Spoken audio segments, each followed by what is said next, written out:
दोस्तों नमस्कार। आप सबका स्वागत है मेरे चैनल हिंदी की बिंदी पर। मैं हूं डॉक्टर प्रदीप प्रसन्न और आप भी प्रसन्न होंगे।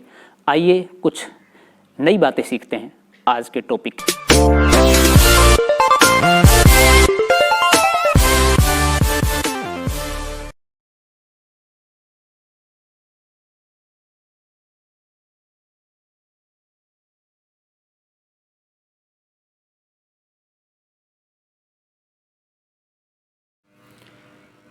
विद्यार्थियों, आज की वीडियो हम बना रहे हैं कक्षा 11 की हिंदी की पाठ्य पुस्तक आरोह के भाग 1 के पाठ नमक का दारोगा, मुंशी प्रेमचंद द्वारा लिखी हुई बहुत ही चर्चित कहानी। इस पाठ से संबंधित हम 2 वीडियो पहले बना चुके हैं, जिसमें पाठ का परिचय, लेखक का परिचय, पाठ का सार और एक वीडियो और जो कहानी का हम वाचन कर चुके हैं, उसका अर्थ बता चुके हैं। इस चैनल पर ज़्यादातर वीडियो 10 से 12 मिनट के मध्य की हम बनाते हैं, इससे अधिक की नहीं, क्योंकि उससे कई बार विद्यार्थी देखते देखते सुनते सुनते बोर हो जाता है, नेट की प्रॉब्लम होती है। तो आप टुकड़ों में देख सकते हैं। प्लेलिस्ट पर जाकर सभी कक्षाओं की अलग अलग वीडियो हमने बना रखी है, तो उसमें प्लेलिस्ट है अलग अलग कक्षाओं की, तो आप लगातार कंटिन्यू वीडियो देख सकते हैं, लेकिन एक के बाद दूसरी वीडियो।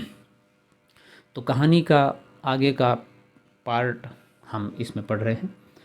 वीडियो शुरू करने से पहले आपसे निवेदन है, या आपने हिंदी की बिंदी चैनल को अभी तक सब्सक्राइब नहीं किया है तो प्लीज़ इसे सब्सक्राइब जरूर करें, बेल आइकन को जरूर दबाएं ताकि कोई वीडियो आप मिस न कर पाएँ। आइए शुरू करते हैं आज की वीडियो। जाड़े के दिन थे और रात का समय। नमक के सिपाही चौकीदार नशे में मस्त थे। मुंशी वंशीधर को यहाँ आए अभी 6 महीनों से अधिक न हुए थे, लेकिन इस थोड़े समय में ही उन्होंने अपनी कार्यकुशलता और उत्तम आचार से अफसरों को मोहित कर लिया था। यानी कि अच्छा काम कर रहे थे, अच्छा व्यवहार था उनका, इसलिए अफसर बड़े प्रभावित थे उनसे। कम समय में ही अफसर लोग उन पर बहुत विश्वास करने लगे। नमक के दफ्तर से 1 मील पूर्व की ओर जमुना बहती थी। उस पर नावों का एक पुल बना हुआ था। दारोगा जी किवाड़ बंद किए मीठी नींद से सो रहे थे। अचानक आंख खुली तो नदी के प्रवाह की जगह गाड़ियों की गड़गड़ाहट तथा मल्लाहों का कोलाहल सुनाई दिया। यानी कोई लोग आ रहे थे, ये आभास हुआ। उठ बैठे। इतनी रात गए गाड़ियाँ क्यों नदी के पार जाती हैं? अवश्य कुछ न कुछ गोलमाल है। तर्क ने भ्रम को पुष्ट किया। यानी कि ऐसा क्या है कि इस समय इतनी रात को गाड़ियाँ जाती, दिन में क्यों नहीं जाती? और ज़रूर कुछ ना कुछ गड़बड़ है। ये विचार जब उनके मन में आया तो उनका जो भ्रम था वो पुष्ट हो गया, यानी कि सही है। वर्दी पहनी, तमंचा जेब में रखा और बात की बात में घोड़ा बढ़ाए हुए पुल पर आ पहुँचे। गाड़ियों की एक लंबी कतार पुल के पार जाती देखी। डांट कर पूछा, किसकी गाड़ियाँ हैं? जब उनको ये शंका थी कि वहाँ से गाड़ियाँ जा रही हैं, जाकर देखा सचमुच गाड़ियाँ जा रही हैं। अब उन्होंने वहाँ जा कर के जो गाड़ीवान थे उन लोगों से पूछा कि पुल पर से जो गाड़ियाँ जा रही थी, आवाज़ जैसा कि चित्र में आप देख रहे हैं, पूछा कि ये किन की गाड़ियाँ हैं। जैसे ही उन्होंने ये बात की तो थोड़ी देर तक सन्नाटा रहा। आदमियों में कुछ कानाफूसी हुई। तब आगे वाले ने कहा, पंडित आलोपी दीन की। यानी कि शुरुआत में वो संकोच कर रहे थे, बताएं न बताएं ये सोच करके। कौन पंडित आलोपी दीन? दातागंज के मुंशी वंशीधर चौके पंडित आलोपी दीन इस इलाके के सबसे प्रतिष्ठित जमींदार थे। लाखों रुपए का लेन देन करते थे। इधर छोटे से बड़े कौन ऐसे थे जो उनके ऋणी न हों। व्यापार भी बड़ा लंबा चौड़ा था। बड़े चलते पुर्जे आदमी थे। अंग्रेज अफसर उनके इलाके में शिकार खेलने आते और उनके मेहमान होते। 12 मास सदाव्रत चलता रहता, यानी कि हमेशा यही आता जाता चलता रहता। कभी अंग्रेज आते, कभी वो आते, दावतें चलती रहती, मेहमान नवाजी चलती रहती, खूब खाया पी होती। और आलोपदीन के बारे में जैसा बताया, प्रतिष्ठित जमींदार हैं, पैसे वाले हैं, और सब लोग इनसे ऋण लेते हैं लगभग लगभग। ऐसा कोई था ही नहीं जिनसे ऋण न लिया हो इन्होंने, इनसे कि इन्होंने ऋण न लिया हो। मुंशी जी ने पूछा, गाड़ियाँ कहाँ जाएंगी? उत्तर मिला, कानपुर। लेकिन इस प्रश्न पर कि इनमें क्या है, सन्नाटा छा गया, यानी कि कुछ नहीं बताया क्या है। पर दारोगा साहब का संदेह और भी बढ़ा। कुछ देर तक उत्तर की बाट देखकर वह जोर से बोले, क्या तुम सब गूंगे हो गए हो? हम पूछते हैं, इनमें क्या लदा है? यानी कि सामान क्या है ये बताओ भाई, क्या लाद के ले जा रहे हो गाड़ियों में। जब इस बार भी कोई उत्तर नहीं मिला तो उन्होंने घोड़े को एक गाड़ी से मिलाकर बोरे को टटोला। भ्रम दूर हो गया, ये नमक के ढेले थे। यानी कि उन्होंने चेक किया तो नमक जा रहा था इनमें, जबकि उस पर व्यापार नहीं कर सकते, बंद था हो जाना। पंडित अलोपी दीन अपने सजीले रथ पर सवार कुछ सोते हुए जागते चले आते थे। अचानक कई गाड़ी वालों ने घबराए हुए आकर जगाया और बोले, महाराज, दारोगा ने गाड़ियाँ रोक दी हैं और घाट पर खड़े आपको बुलाते हैं। यानी कि दारोगा ने जब देखा कि नमक के ढेले जा रहे हैं तो उन्होंने गाड़ी रोक दी, कहा अपने मालिक को बुला के लाओ, ऐसे नहीं छोड़ूंगा गाड़ियाँ। तो वो गाड़ी वाहन बुलाने गए पंडित अलोपी दीन को। पंडित अलोपी दीन का लक्ष्मी जी पर अखंड विश्वास था, यानी खूब पैसा था उनके पास। वे कहा करते थे कि संसार का तो कहना ही क्या, स्वर्ग में भी लक्ष्मी का ही राज्य है। उनका यह कहना यथार्थ ही था। न्याय और नीति सब लक्ष्मी के ही खिलौने हैं, इन्हें वे जैसे चाहती है नचाती है। लेटे ही लेटे गर्व से बोले, चलो हम आते हैं। यह कहकर पंडित जी ने बड़ी निश्चिंतता से पान के बीड़े लगाकर खाए। फिर लिहाफ ओढ़े हुए दारोगा के पास आकर बोले, बाबूजी आशीर्वाद, कहिए हमसे ऐसा कौन सा अपराध हुआ कि गाड़ियाँ रोक दी गई। हम ब्राह्मणों पर तो आपकी कृपा दृष्टि रहनी चाहिए। वंशीधर रुखाई से बोले, सरकारी हुक्म। पंडित जी ने पान दबाया और बड़ी ही निश्चिंतता भाव से चले। निश्चिंतता का मतलब यह है कि चूंकि वो जानते थे कि जो कोई मुझे पकड़ नहीं सकता, पहली बात तो मैं प्रतिष्ठित व्यक्ति हूँ, दूसरा कोई पकड़ेगा तो पैसे दे देंगे, लक्ष्मी की कृपा है ही उनको, छूट जाएंगे। तो इसलिए वो बड़ी निश्चिंतता से गए और सामने कहा कि हम तो ब्राह्मण हैं, आप पर कृपा दृष्टि होनी चाहिए, इसलिए आप हमें क्यों पकड़ रहे हो। तो उन्होंने कहा, सरकारी हुक्म है साहब, जो गलत काम है वो गलत है।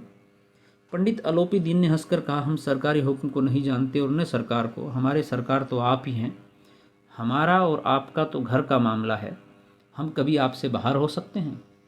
आपने व्यर्थ का कष्ट उठाया, ये हो नहीं सकता कि इधर से जाएं और इस घाट के देवता को भेंट न चढ़ाएं। अब सीधी भाषा में देवता को भेंट चढ़ाने का मतलब यह है कि आप देवता हैं और भेंट आपकी रिश्वत है, तो हम आपको रिश्वत दे देंगे और आप हमें जाने दीजिए। मैं तो आपकी सेवा में स्वयं ही आ रहा था। वंशीधर पर ऐश्वर्य की मोहिनी वंशी का कुछ प्रभाव न पड़ा। ईमानदारी की नई उमंग थी, यानी कि वो नए नए लगे थे नौकरी में, ईमानदार रहना चाहते थे, ईमानदारी का एक जज्बा था उनमें। तो ये जो प्रलोभन वो दे रहे थे, इस मोहिनी वंशी का मोह में वश में करने वाली मोह के कारण, प्रलोभन के कारण, लाभ के कारण उस पर कोई प्रभाव न पड़ा। कड़क कर बोले, हम उन नमक हरामों में नहीं हैं जो कोड़ियों पर अपना ईमान बेचते फिरते हैं। आप इस समय हिरासत में हैं, पकड़े गए हैं, आपका कायदे के अनुसार चालान होगा। बस मुझे अधिक बातों की फुर्सत नहीं है। जमादार बदलू सिंह, तुम इन्हें हिरासत में ले चलो, मैं हुक्म देता हूँ। यानी कि रिश्वत की बात छोड़ दो, तो बस पकड़े गए हो, चलो जो भी कानूनी कार्रवाई है उसके आधार पर चालान कटेगा, तुम जा सकते हो, लेकिन रिश्वत की बात नहीं। पंडित अलोपी दीन स्तंभित हो गए। गाड़ी वानों में हलचल मच गई। पंडित जी के जीवन में कदाचित यह पहला ही अवसर था कि पंडित जी को यह ऐसी कठोर बातें सुननी पड़ी। यानी कि वो पैसा देकर के छूट जाते थे, ऐसी बात सुनते ही नहीं थे। तो ये पहला अवसर था, उन्हें भी चिंता होने लगी, गाड़ी वान जो थे उन्हें भी चिंता होने लगी। बदलू सिंह आगे बढ़ा, किंतु रोब के मारे यह साहस न हुआ कि उनका हाथ पकड़ सके, क्योंकि वो तो जानता था कि कितनी बड़ी हस्ती है पंडित जी। पंडित जी ने धर्म को धन का ऐसा निरादर करते कभी न देखा था। यहाँ देखिए वही धर्म की बात आई है, यानी कि धर्म को धन का ऐसा, धर्म क्या है उनका, वंशीधर का धर्म ये है, दारोगा का, कि उनकी ड्यूटी है कि वो जो गलत कार्य हो रहा है उसको रोके, उसको पकड़े एज ए दारोगा के रूप में। लेकिन धन का प्रलोभन जब दिया गया तो भी उन्होंने नकार दिया। तो कह रहे हैं धन के आगे तो सब धर्म तुच्छ हो जाते हैं, फीके पड़ जाते हैं, लोग उसके आगे झुक जाते हैं। लेकिन पहली बार देख रहा हूँ धन का तिरस्कार कर दिया और धर्म को बड़ा माना। विचार किया यह अभी उद्दंड लड़का है, माया मोह के जाल में अभी नहीं पड़ा, अल्हड़ है, झिझकता है। बहुत दीन भाव से बोले, बाबू साहब ऐसा न कीजिए, हम मिट जाएंगे, इज्जत धूल में मिल जाएगी। हमारा अपमान करने से आपके हाथ क्या आएगा, हम किसी तरह आपसे बाहर थोड़ी हैं।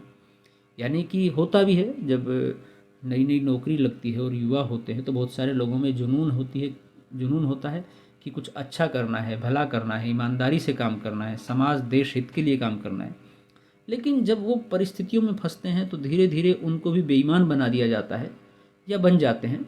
तो इसलिए उन्होंने सोचा कि ये भी ऐसे ही नया नया है, जवान लड़का है, अल्हड़ है, तो इसलिए थोड़ा सा ऐसा कर रहा होगा, वरना शायद समझ जाएगा। उन्होंने फिर से उसको बहलाने फुसलाने की कोशिश की। वंशीधर ने कठोर स्वर में कहा, हम ऐसी बातें नहीं सुनना चाहते। अलोपीदीन ने जिस सहारे को चट्टान समझ रखा था वह पैरों के नीचे से खिसका हुआ मालूम हुआ, खिसकता हुआ। स्वाभिमान और धन ऐश्वर्य को कड़ी चोट लगी, किंतु अभी तक धन की सांख्यिक शक्ति का पूरा भरोसा था। अपने मुख्तार से बोले, लाला जी 1000 के नोट बाबू साहब को भेंट करो, आप इस समय भूखे सिंह हो रहे हैं। यानी कि पंडित अलोपीदीन को ये लगा कि मैं शायद बड़ी रकम दूंगा, अभी तक सिर्फ मैं कह रहा हूँ पैसा दूंगा पैसा दूंगा, लेकिन शायद बड़ी रकम यानी कि संख्या बताऊं तो शायद ये चुप हो जाएं और हमें जाने दें।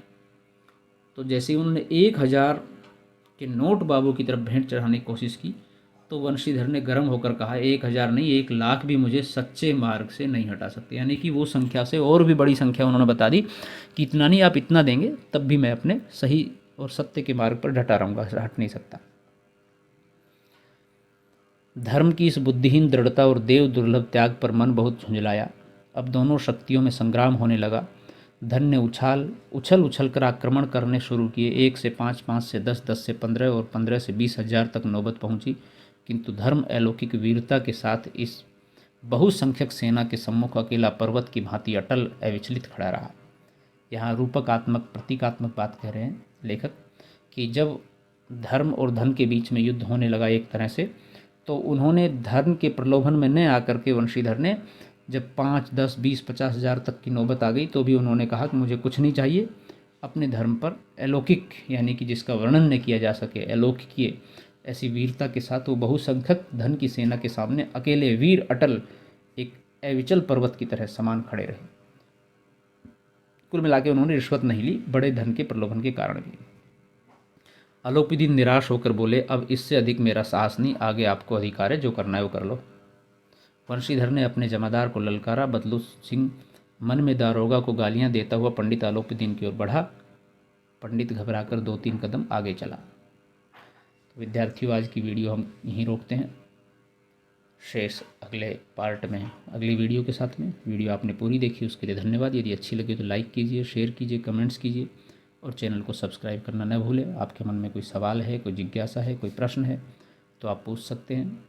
नेक्स्ट वीडियो में नेक्स्ट टॉपिक के साथ हम फिर मिलते हैं। तब तक के लिए शुक्रिया, नमस्कार, स्वस्थ रहिए, सुरक्षित रहिए।